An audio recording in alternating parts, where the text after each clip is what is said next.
अनुरोध करूंगी माननीय मुख्यमंत्री जी से कि प्रधानमंत्री आवास योजना के अंतर्गत नूतनगंज के आवास में बने 76 आवासों में से कुछ लाभार्थियों को चाबी वितरित अपने कर्तव्यों से करें। सबसे पहले मधु देवी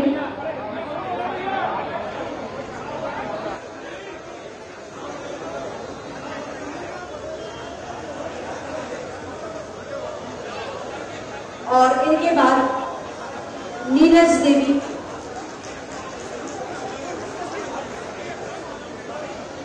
उनके बाद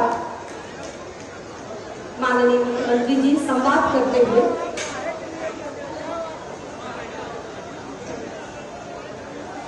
उनके बाद नीरज और इनके बाद नीलम टोपने मंच पर नीरज देवी और इनके बाद नीलम टोपने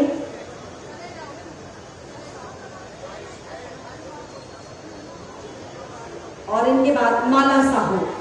ये मात्र आवास की चाबी नहीं, इनकी खुशियों का खजाना। मनीषा, इनके बाद मनीषा रावत और उनके बाद मैना देवी। मैना देवी के बाद संगीता श्रीवास्तव,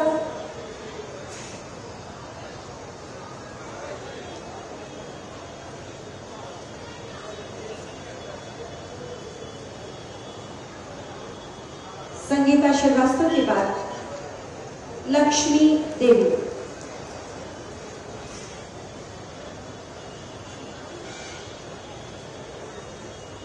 लक्ष्मी देवी के बाद सुधा कश्यप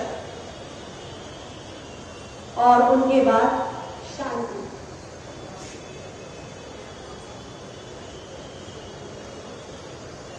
और इनके बाद शांति जी।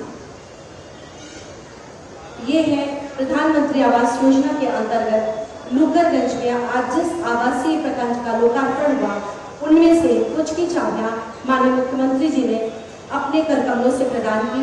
और अब प्रधानमंत्री आवास योजना शहरी के लाभार्थियों को चाबी वितरण का अनुरोध। अभी शांति।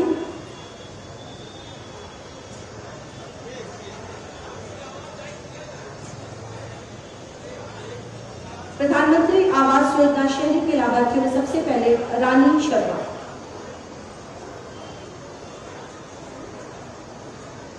रानी शर्मा और एक जोरदार तालियां इन सब के लिए जिनको ये घर आज मिल रहे हैं। इनकी खुशियों का अंदाजा लगाइए और आप भी इनके साथ मुस्कुराइए। भारत माता की, भारत माता की, भारत माता की, गंगे मैया की, गंगे मैया की, प्रयागराज भगवान की, प्रयागराज भगवान की। जय श्री राम, जय श्री राम। प्रयागराज की धरती पर आज आदरणीय प्रधानमंत्री जी के मार्गदर्शन और प्रेरणा से माफियाओं से मुक्त कराई गई भूमि पर 76 गरीब परिवारों को आवास वितरण के साथ ही लगभग 800 करोड़ रुपए की परियोजनाओं के लोकार्पण और शिलान्यास कार्यक्रम में मंच पर उपस्थित प्रदेश सरकार में मेरे वरिष्ठ सहयोगी और इसी माटी के सपूत श्री केशव प्रसाद मौर्य जी,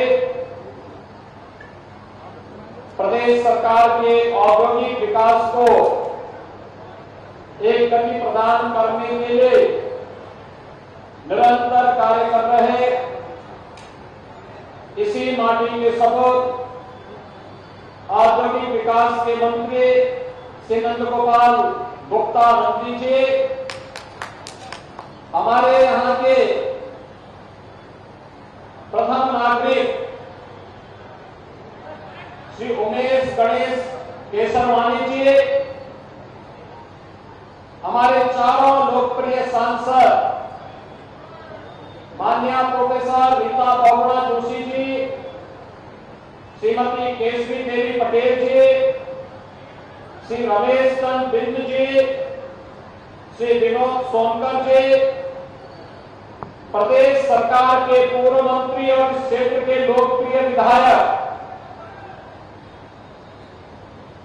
और जिन्होंने लगातार ये प्रयास किया कि यहां पर इन गरीबों के लिए आवास के लिए भूमि सुरक्षित हो सके, ऐसे श्री सिद्धार्थनाथ सिंह जी, हमारे माननीय विधायकगण श्री हर्षवर्धन वाजपेयी जी, पीयूष रंजन निषाद जी, गुरु प्रसाद मौर्य जी, प्रवीण पटेल जी, वाचस्पति जी, विधान परिषद के माननीय सदस्यगण श्री केपी श्रीवास्तव जी, श्रीमती निर्मला पासवान जी, श्री सुरेंद्र चौधरी जी, आज के इस कार्यक्रम में उपस्थित भारतीय जनता पार्टी के जिला के अध्यक्ष श्री विभानाथ भारती जी और प्रयागराज के मेरे सभी उपस्थित भाइयों और बहनों, एक साथ लगभग 800 करोड़ रुपए की परियोजनाओं के साथ ही आज उत्तर प्रदेश के अंदर प्रयागराज की धरती से अभिनव कार्यक्रम को आगे बढ़ाया गया है कि कुख्यात माफियाओं के कब्जे से मुक्त कराई गई भूमि पर प्रधानमंत्री आवास योजना के अंतर्गत 76 परिवारों को आज उनका आवास सौंपने का, चाबी वितरण करने का एक पवित्र कार्यक्रम आज यहां संपन्न हो रहा है। इसके लिए प्रयागराज की धरती को कोटि कोटि नमन करते हुए मैं उन सभी 76 परिवारों के साथ साथ अब तक प्रदेश के अंदर आदरणीय प्रधानमंत्री मोदी जी के मार्गदर्शन और प्रेरणा से और उनके अनुकंपा से जिन 54 लाख गरीबों को एक एक आवास प्राप्त हुआ है, उन सबका भी हृदय से अभिनंदन करता हूं, बधाई देता हूं। कहने के 76 आवास है, लेकिन इसके पीछे एक पवित्र भाव है। याद करिए, ये वही प्रदेश है जहां 2017 के पहले गरीबों की भूमि पर, व्यापारियों की भूमि पर, सरकारी भूमि पर कोई भी माफिया, कोई भी दबंग आकर के कब्जा कर लेता था, गरीब देखता रहता था। लेकिन अब उन्हीं माफिया और दबंगों से छुड़ाई गई भूमि पर गरीबों के लिए आशियाना बन रहे हैं, अच्छे भवन बन रहे हैं। यह अपने आप एक मैसेज है। और प्रयागराज प्राचीन काल से हमारी धरती पवित्र धरती रही है। ये तीर्थों की भूमि है, प्रयागराज तीर्थ है। ये हमारा सौभाग्य है। 2019 के प्रयागराज कुंभ के ठीक पूर्व हम लोगों ने इसका नामकरण एक बार फिर से, इसका पौराणिक नाम प्रयागराज रख करके उन स्मृतियों को ताजा करने का कार्य किया। ये कार्यक्रम जहां आगे बढ़े, वहीं साथ ही साथ प्राचीन काल से ही धर्म और अध्यात्म की, संस्कृति की धरा के साथ साथ शिक्षा और न्याय की धरती भी प्रयागराज रही है। और आज जब प्रदेश भर के सभी विकास प्राधिकरण इस कार्यक्रम के साथ जुड़े हुए हैं, मैं इस अवसर पर सभी विकास प्राधिकरणों से कहूंगा, वे भी अपनी माफियाओं से छुड़ाई गई जमीनों पर ऐसे ही गरीबों के लिए आशियाना बना करके भव्य आयोजन माननीय जनप्रतिनिधियों की उपस्थिति में करवा करके उन गरीबों को उनका अधिकार देने का कार्य करेंगे, तो यह लोगों के मन में एक नया विश्वास पैदा करेगा। ये सुशासन की वह शुरुआत है जो आदरणीय प्रधानमंत्री जी ने 9 वर्ष पहले देश के अंदर रखी थी। उत्तर प्रदेश में जिसे हम लोगों ने 9 वर्षों से निरंतर प्रयास करते करते विगत 6 वर्षों के अंदर उसका एक भव्य स्वरूप देने का प्रयास किया है। और वह अनेक कार्यक्रमों के माध्यम से प्रदेश के अंदर हम सबको देखने को मिला है। भाइयों बहनों, अभी यहां पर पेशों की बोल रहे थे, उन्होंने दो महत्वपूर्ण चीजों के लिए कहा। एक अच्छा कन्वेंशन सेंटर यहां पर बनना चाहिए। कन्वेंशन सेंटर का मतलब वहां पर 10,000 लोगों का भी कार्यक्रम हो सकता है, और अगर 5-5 हजार के भी कार्यक्रम होने हैं तो 2 बड़े कार्यक्रम वहां अलग हो सकते हैं, या 2-2 हजार में भी 2-2 हजार के लोगों के कार्यक्रम भी होने एक साथ वहां पे संपन्न हो सकते हैं। और साथ साथ वहां पे हर प्रकार के सार्वजनिक कार्यक्रम, मांगलिक कार्यक्रम या कोई सार्वजनिक कार्यक्रम, बड़े से बड़े कार्यक्रम से लेकर के सामान्य कार्यक्रमों की दृष्टि भी अच्छा कन्वेंशन सेंटर। और मैं यहाँ प्रयागराज विकास प्राधिकरण से कहूंगा तत्काल इस पर डीपीआर बना करके लैंड चिन्हित करके इस कार्यक्रम का आगे बढ़ाने की आवश्यकता है। यह हमारी आपकी आवश्यकता है। हम लोग आज विकास के जिन नए प्रतिमानों को स्थापित कर रहे हैं वह आगे बढ़ना चाहिए।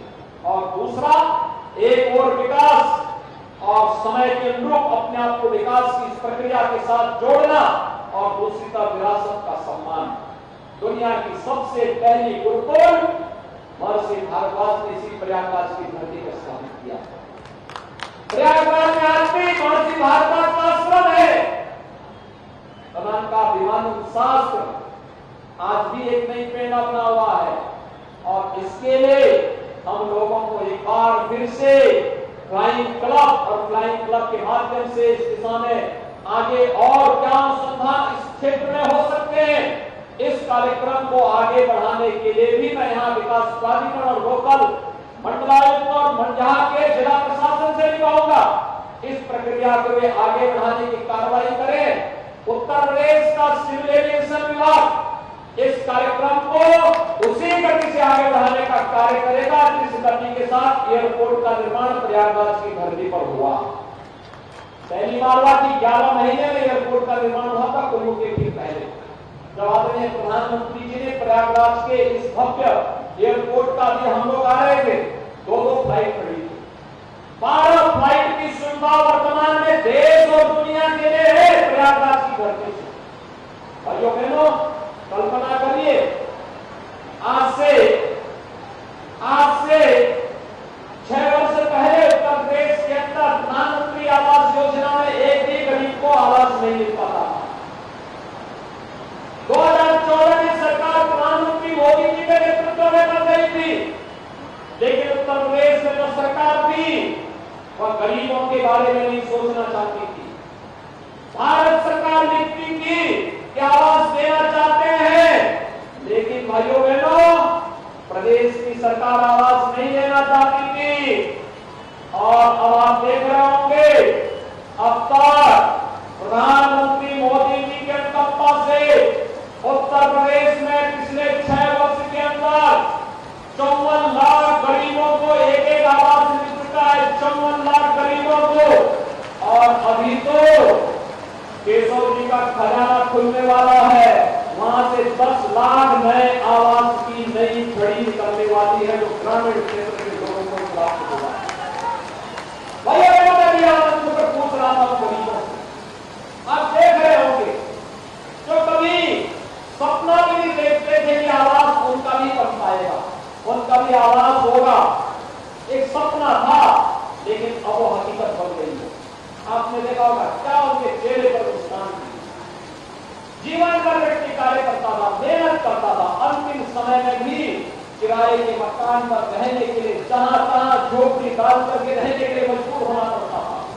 एक गरीब के पास उसका आवास मिल जाना उसके स्वावलंबन का आधार बनता है, उसके विकास का आधार बनता है, उसके परिवार के सम्मान का आधार बनता है, उसके बच्चों के लिए, उसकी आने वाली पीढ़ी के लिए नई प्रेरणा होती है। और यह आवास उसी सुविधा के साथ जोड़ने के कार्यक्रम का हिस्सा है। और जब 2021 में हम लोगों ने इस कार्यक्रम को किया था तब सिद्धार्थनाथ जी उस समय कहते थे क्या ये समय पे पूरा हो जाएगा? मैंने कहा चिंता मत करिए, समय पे पूरा भी होगा और इसी भव्यता के साथ हम इस गरीबों को वितरण करने का काम भी करेंगे। और भाइयों बहनों, आज सब कुछ अंतर्गण से इस बात की अनुभूति हुई कि हम लोगों का सत्ता में गरीब के साथ खड़े हो गए। पहले की सत्ताएं माफियाओं के साथ खड़ी होती थी, इसलिए उत्तर प्रदेश में कभी नहीं कर पाता। के नाम पर बात करते थे, समाज को विभाजित करते थे, जाति के नाम पर बांटते थे, तमाम बातों के आधार पर बांटते थे। लेकिन जब किसी गरीब की, किसी कमजोर पर, किसी माफिया के अत्याचार से मुक्त करने की बात होती थी, ये लोग माफिया के साथ खड़े होते थे, अपनी जाति के साथ नहीं खड़े होते थे, किसी गरीब के साथ नहीं खड़े होते थे, किसी व्यापारी के साथ भी नहीं खड़े होते थे। लेकिन भाइयों बहनों, आज मैं गर्व के साथ कह सकता हूं, एक डबल इंजन की सरकार जिस मजबूती के साथ आज कार्य कर रही है, इन गरीबों को मिलने वाला ये मकान इसी का प्रमाण है। और अभी आपने देखा होगा भाइयों बहनों, फरवरी में उत्तर प्रदेश ने अपना ग्लोबल इन्वेस्टर समिट किया, 36 लाख करोड़ रुपए का प्रस्ताव हमें मिला प्रदेश में निवेश का। याद करिए, अगर ये माफिया होते हमारे पास 1 कौड़ी का भी निवेश नहीं आता। 36 लाख करोड़ रुपए में जानते कितना लोगों को नौकरी मिलेगी? 100 लाख लोगों को, यानी 1 करोड़ लोगों को सीधे सीधे नौकरी की गारंटी होगी उत्तर प्रदेश के नौजवानों को।